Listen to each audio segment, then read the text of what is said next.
नमस्कार। मैं हूँ एस्ट्रोलॉजर उषा जैन भटनागर। आप सबका मेरे इस चैनल उषा एस्ट्रोवर्ड पर बहुत स्वागत है। 29 मार्च 2025 को ही शनिदेव ने अपनी राशि का परिवर्तन कर लिया है। ये सचमुच ही एक बहुत बड़ी घटना है, क्योंकि 7.5 का एक नया चरण भी मेष राशि पर प्रारंभ हो गया है। लेकिन जब भी कोई स्टार राशि का परिवर्तन करता है तो नक्षत्रों में भी परिवर्तन होता है, और इनफैक्ट नक्षत्र ही सबसे ज्यादा प्रभावित करते हैं किसी भी ग्रह के किसी भी राशि में प्रवेश करने, या गोचर में कहीं पर भी कोई भी ग्रह आगे पीछे जाता है या मूवमेंट करता है तो वो किस नक्षत्र में पर्टिकुलर वो ही तय करता है कि किस तरह के रिजल्ट सभी 12 राशियों को मिलने वाले हैं। तो अभी एट प्रेजेंट 29 मार्च को ही शनिदेव ने पूर्वा भाद्रपद नक्षत्र में प्रवेश किया। ये गुरु का नक्षत्र है। वहीं पे 16 मार्च 2025 को ही राहु ने भी पूर्वा भाद्रपद नक्षत्र में प्रवेश कर लिया है। अभी एट प्रेजेंट राहु और शनि क्योंकि मीन राशि में गोचर कर रहे हैं, और विशेषकर वो पूर्वा भाद्रपद एक ही नक्षत्र में गोचर कर रहे हैं, तो बना रहे हैं श्राप योग या पिशाच योग भी जिसे बोला जा रहा है, जिसे बहुत ही नेगेटिव योग माना जा रहा है। तो इसकी बहुत सारी वजह है कि आखिर क्यों इन 1 महीने 18 दिन के पीरियड को बड़ा ही खराब माना जा रहा है। जैसे शनि तो धीरे भी चलते हैं प्लस सीधे भी, अभी तो सीधे ही चल के आए हैं। वहीं पे राहु तो हमेशा वक्री गति में ही गोचर करते हैं। और पूर्वा भाद्रपद नक्षत्र एक बहुत ही अलग प्रकार का नक्षत्र है। ये 25वां नक्षत्र है, और इस नक्षत्र के जो स्वामी हैं वो है स्वयं बृहस्पति देव। लेकिन इनके स्वामी स्वयं बृहस्पति देव है, लेकिन जो राशि जो पड़ती है इन नक्षत्र में वो कुंभ राशि के 3 चरण आते हैं, और वहीं मीन राशि का एक प्रथम चरण आता है। मीन्स इस तरह से अगर हम देखें तो यहाँ पर शनि का प्रभाव भी है, गुरु का प्रभाव भी है। तो जैसे कि शनिदेव तो सीधे चल के आए हैं, तो कुंभ राशि क्रॉस करी है, तो तीनों चरण को उनने पहले जो 3 चरण थे उनको क्रॉस किया, देन अब चतुर्थ चरण जो मीन राशि में पड़ रहा है वहां पर आए हैं।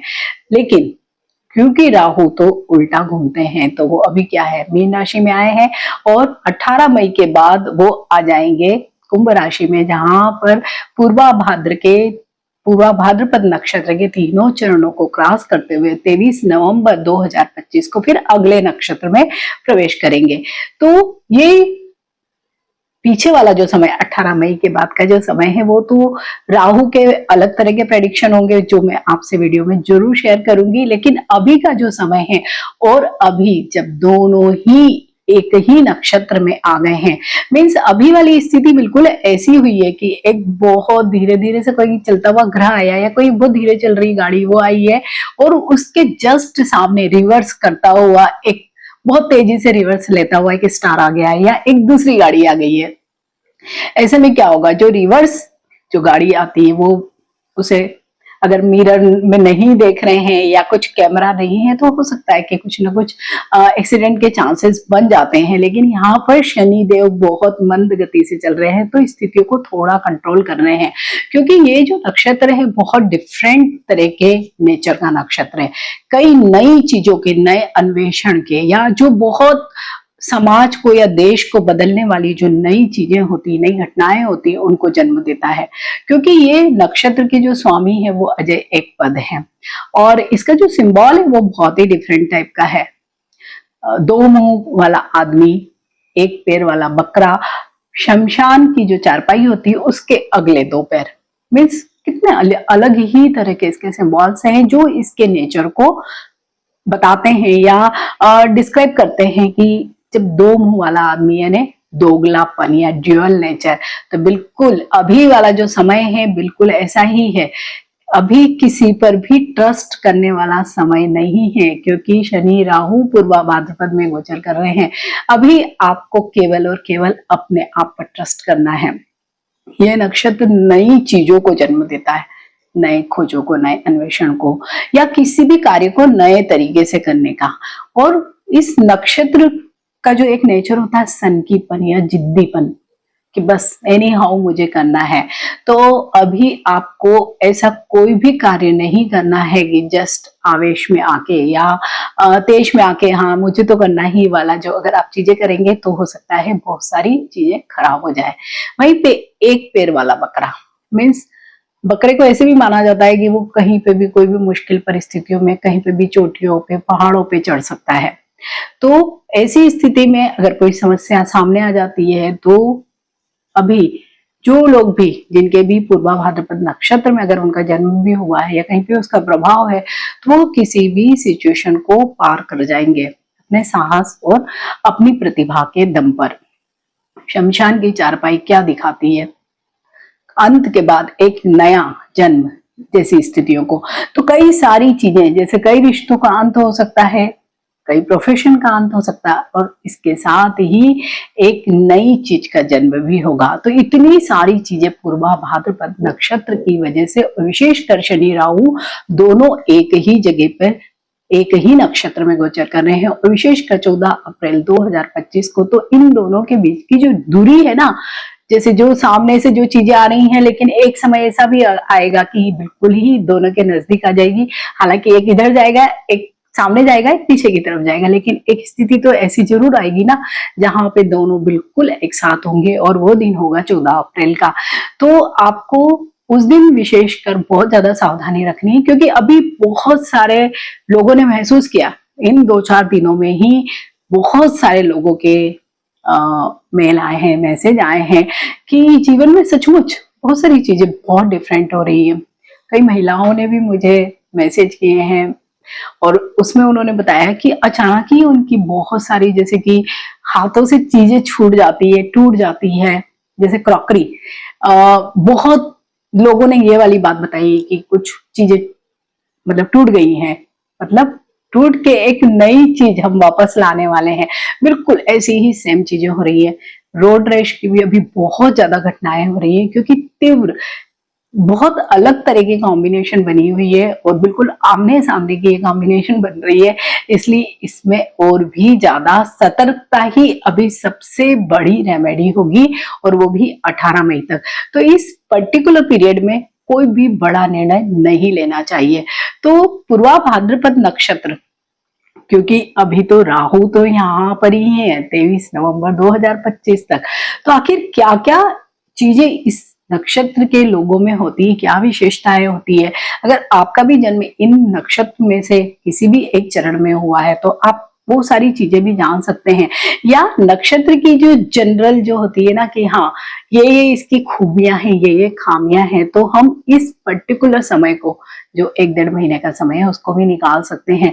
तो यहाँ पर मैं पूर्वा भाद्रपद नक्षत्र के चारों चरण के बारे में आपको शेयर करूंगी कि आखिर क्या क्या किस किस चरण में किस किस राशि के नवमास में यह पड़ता है और क्या क्या इसकी विशेषताएं होती है।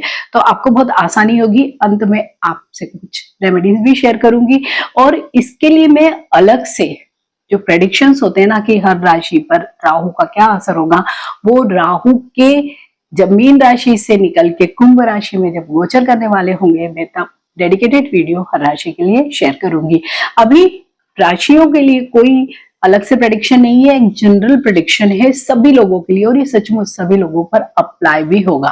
पूर्वा भाद्रपद नक्षत्र ये 2 तारों का समूह है। नक्षत्र के देवता अजय पद है और नक्षत्र का जो चिन्ह है 2 मुख वाला आदमी, 1 पैर वाला बकरा और शमशान शैया के 2 अगले पैर। ये एक सौम्य और दूसरा क्रूर, 2 अलग तरह के चेहरे हैं, कठोर और विनाशकारी। ड्यूअल पर्सनालिटी के शिकार होते हैं इस नक्षत्र में जो लोग पैदा होते हैं। ये दिन और रात की इनकी जो गतिविधियां होती है उसमें काफी अंतर होता है।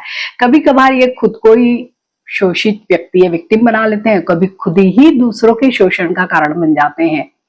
ये हमेशा अगर इनके साथ कुछ हुआ या नहीं हुआ बदला लेने के लिए तत्पर रहते हैं, अनैतिक कार्यों में लिप्त रहते हैं। ये कठिन तपस्या करने वाले योगी भी होते हैं और वहीं पे कई लोग भोगी भी होते हैं।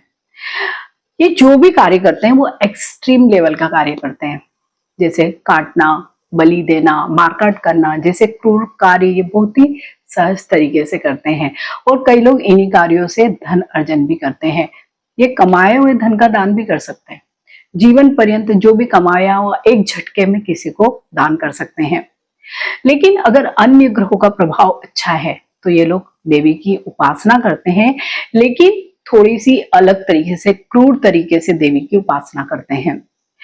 आत्मा का कल्याण तो करना चाहते हैं लेकिन कई बार बहुत ही गलत रास्ते को चुन लेते हैं। पूर्वा भाद्रपद नक्षत्र के 4 चरण होते हैं। 3 जो चरण होते हैं पहले इसके वो आते हैं कुंभ राशि में। जो अंतिम चरण चतुर्थ चरण होता है वो होता है मीन राशि में, और वहीं पे अभी शनिदेव आए हुए हैं और इधर राहु भी है। तो प्रथम चरण, द्वितीय चरण, तृतीय चरण, चतुर्थ चरण, हर चरण की अपनी एक अलग विशेषता है, क्योंकि नवमांश अलग राशि में हो गया है। इसीलिए हर चरण के जो भी गुण या जो भी विशेषताएं होती है वो बिल्कुल ही अलग हो गई है। प्रथम चरण कुंभ राशि मेष नवांश में होने के कारण मानसिक तौर पे ये लोग क्रूर गतिविधियों को अंजाम देने वाले होते हैं। बाहर से शांत और सौम्य लगते हैं, लेकिन अंदर बहुत कुछ चल रहा होता है इन लोगों के। ऐसे लोगों पर विश्वास करना बेहद मुश्किल होता है, क्योंकि अगेन ड्यूअल पर्सनालिटी होती है। और ऐसे कई लोगों को आपने अक्सर देखा होगा जो बाहर से बहुत अच्छे, सरल, सौम्य, सज्जन निकलते हैं, सज्जन होते हैं, और एक्चुअल में जब हम उनके साथ कुछ काम करते हैं या आगे बढ़ते हैं तो वो बहुत ही दुर्जन किस्म के या बहुत ही बुरे व्यक्तित्व वाले लोग होते हैं।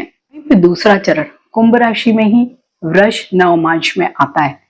यहाँ पर शुक्र से घमंड हो गए तो भौतिकतावादी, पैसे की तरफ बहुत ज्यादा आकर्षित और पैसे के लिए कुछ भी कर गुजरने वाले ये लोग होते हैं, क्योंकि यहाँ पर वृष राशि के जो स्वामी हैं स्वयं शुक्र बहुत लग्जरी लाइफ की तरफ इनको अट्रैक्ट करते हैं। इन लोगों के मल्टीपल रिलेशनशिप्स भी होती है, मीन्स पर्सनल लाइफ में भी ये बहुत अलग किस्म के होते हैं। यहाँ पर ये बहुत ज्यादा विश्वसनीय नहीं होते हैं। यहाँ पर भी इनकी ड्यूअल पर्सनालिटी होती है। घर में एक बहुत ही अलग तरह के व्यक्ति ये होते हैं, लेकिन बाहर समाज में या ऑफिस में या अन्य जगहों पर बिल्कुल ही अलग तरह का इनका व्यक्तित्व दिखाई देता है। तीसरा चरण भी कुंभ राशि में ही है, लेकिन मिथुन नवमांश मीन्स बुध की राशि से घमंड। तो ऐसे लोग बहुत अच्छे स्पीकर होते हैं, धर्मगुरु होते हैं, राइटर्स होते हैं, और बहुत सारे मोटिवेशनल स्पीकर इसी नक्षत्र के तृतीय चरण में होते हैं। अगर अन्य चीजें अच्छी हैं तो ऐसे लोग सचमुच रास्ता दिखाने वाले होते हैं, लेकिन अधिकांश तौर पर ये अपनी बातों के जाल में फंसाकर या ठगकर ही पैसा कमाते हैं। जितने भी राइटर्स होते हैं या जो अपनी चीजों को बहुत अच्छी तरीके से प्रेजेंट करते हैं, वो सब लोग भी पूर्वा भाद्रपद के तृतीय चरण से ही ज्यादातर घमंड होते हैं, क्योंकि बुध की ही जो राशि है वहां राशि स्वामी, क्योंकि नवमांश बुध का पड़ रहा है, इसलिए।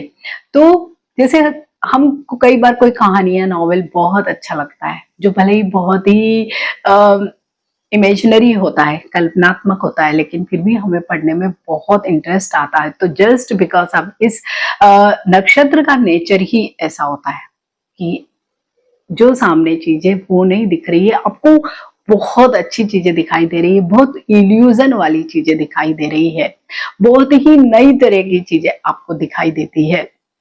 पे जो चतुर्थ चरण और लास्ट चरण वो है मीन राशि के कर्क नवमांश में है।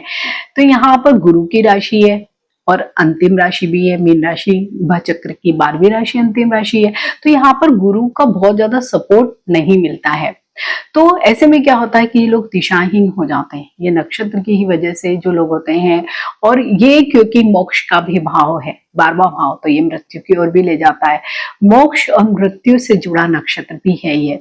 तो जितने भी मृत्यु से जुड़े आजीविका के साधन होते हैं, जैसे शमशान है, मुर्दा घर है, फांसी घर है, यहाँ जहाँ पर बलि दी जाती है, कसाई खाना है, पशु काटे जाते हैं, अकल्ट की जितनी भी चीजें हैं, अघोर क्रियाएं हैं, या ऐसे लोग जहां पर रात्रि को चोरी होती है, तस्करी होती है, प्रोस्टिट्यूशन होता है, या ऐसे कई इलीगल जो कार्य होते हैं, उन सब कार्यों के लिए नक्षत्र है। क्रूर कठोर कार्यों के लिए उपयोग में लिया जाता है। ऐसा नहीं है कि सारी ही चीजें इसके दुष्प्रभाव वाली ही होगी, अच्छी भी कुछ चीजें इसकी जरूर होती है। जब भी इस नक्षत्र में जो लोग पैदा होते हैं तो बहुत नामी भी होते हैं। समाज की जो भी बुराइयां हैं वो खुद में समाकर कई अच्छी चीजें भी ये लोग करने वाले होते हैं। जैसे रॉबिन हुड कि दूसरों का पैसा लूट करके फिर अच्छे कार्यों में उसको खर्च करना, जैसे गरीबों को दान करना इत्यादि। और कई बार ये जो जीवन भर जो साधना करते हैं तो कोई केवल एक गलती या मिस्टेक की वजह से उसको नष्ट भी कर देते हैं, क्योंकि यहाँ पर गुरु का प्रभाव कम हो जाता है और अंतिम पड़ाव भी है। और वहीं पे ये राशि मोक्ष को भी दर्शाती है। तो बहु अक्सर ये ऐसे होता है कि मोक्ष मार्ग के लिए ये सुव्यवस्थित प्रयास नहीं करते, ये कुछ अलग ही तरह से अलग रास्ते चुनते हैं जो बिल्कुल डिफरेंट होते हैं। तो इन लोग, कई इनमें से ऐसे लोग भी होते हैं जो जिनका बहुत नाम है, जो इस क्षेत्र में ही कार्य करने वाले लोग होते हैं और जिन्होंने समाज की जो पूरी एक जो होता है ना सोसाइटी, उसको बदलने का कार्य भी किया है। तो इस नक्षत्र का ही प्रभाव सबसे ज्यादा अभी का जो समय है ना, जैसे कि आपने अगर वीडियो को पूरा देखेंगे तो हर नक्षत्र के नवमांश का बिल्कुल ही अलग प्रभाव दिखाई दे रहा है। और क्योंकि इतनी अलग राशियों का प्रभाव हर नवमांश पे पड़ रहा है, तो पूर्वा भाद्रपद नक्षत्र एक बहुत ही कॉम्प्लिकेटेड नक्षत्र हो जाता है। और वहां पर जब दो कॉम्प्लिकेटेड स्टार भी आ रहे हैं, शनि और राहु, और वो भी दोनों एक साथ, और जैसे कि मैंने बताया भी कि बिल्कुल ही अलग डायरेक्शन से आ रहे हैं और एक जगह मिल रहे हैं, तो बहुत सारी चीजें अभी सचमुच बेहद खराब हो रही है। तो ऐसे में क्या किया जाए? रेमेडीज तो कर ही सकते हैं, लेकिन रेमेडीज से भी ज्यादा जरूरी है कि जो भी अगर महत्वपूर्ण कार्य हैं, आप उनको कुछ दिनों के लिए जरूर पोस्टपोन करिए। टिल 18 आप मई तक तो जरूर ही करिए। उसके बाद भी आप अपने नक्षत्र को देखिए, अपने व्यक्तिगत चार्ट को भी देखिए और उसके बाद ही निर्णय लीजिए। या अगर अभी आपको कुछ काम करना भी पड़े, तो एक तो सबसे ज्यादा आप अगर ड्राइव कर रहे हैं, रोड क्रॉस कर रहे हैं, या इस तरह का कोई भी काम करते हैं जहां पर शारीरिक चोट या दुर्घटना लगने का अंदेशा होता है, तो आप वहां पर जरूर ध्यान रखिए। तो ये जो समय है ये थोड़ा सा अच्छे से आपका निकल सकता है। अदरवाइज आप कुछ रेमेडीज जरूर करें। जैसे कि ये जो नक्षत्र है आकल्ट को भी इंडिकेट करता है, तो देवी का जो रौद्र स्वरूप है, विशेषकर माँ काली का जो रौद्र स्वरूप है, अगर आप उनके दर्शन करते हैं, उपासना करते हैं, तो आपको फायदा हो सकता है। या शिव तांडव स्तोत्र, इसको आप पढ़ भी सकते हैं, सुन भी सकते हैं, तो भी आपका ये जो समय है ना, 1 महीना 18 दिन का थोड़ा आसान तरीके से निकलेगा। और इसके अलावा अगर आप कोई भी भैरव मंदिर में जाते हैं या वहां पर जाके आप उनकी उपासना वगैरह करते हैं या भैरव स्तोत्र का जाप करते हैं, तो भी आपका ये समय थोड़ा सा आसानी से कट सकता है। लेकिन फिर भी अभी इस समय में सबसे अच्छी सलाह यही दी जा सकती है, अगर आपका कोई फॉरेन ट्रेवल का कोई प्लान है तो अभी थोड़ा सा पोस्टपोन कर दीजिए। आप खुद ड्राइव कर रहे हैं तो सावधानी से करिए। अगर आप कोई बहुत बड़ा निवेश कर रहे हैं तो अभी थोड़ा सा रुक जाइए। अगर आप शादी या इस तरह का व्यक्तिगत जीवन में कोई नई शुरुआत करना चाह रहे हैं तो थोड़ा सा अभी जरूर रुक जाइए। हालांकि ये नक्षत्र नई चीजों को, नई संभावनाओं को ही जन्म देता है, लेकिन नई चीजें कब बनती है? जब पुरानी चीजें खत्म होती है। तो आप थोड़ा सा रुकिए, इंतजार करिए और फिर निर्णय लीजिए। तो आई होप ये जो समय है कि क्यों इतना ज्यादा इसके बारे में बात की जा रही है, बहुत नेगेटिविटी आ रही है लोगों के मन में और सचमुच लोग इसको फील भी कर रहे हैं, उसके बारे में ही है। तो शायद इस वीडियो को देख सुनकर आपको बहुत सारी चीजें क्लियर होंगी। अगर वीडियो अच्छा लगता है तो इसे जरूर लाइक कीजिए, शेयर कीजिए, मेरे इस चैनल उषा एस्ट्रोवर्ड को सब्सक्राइब कीजिए। मिलते हैं नए वीडियो में। टिल देन, नमस्कार।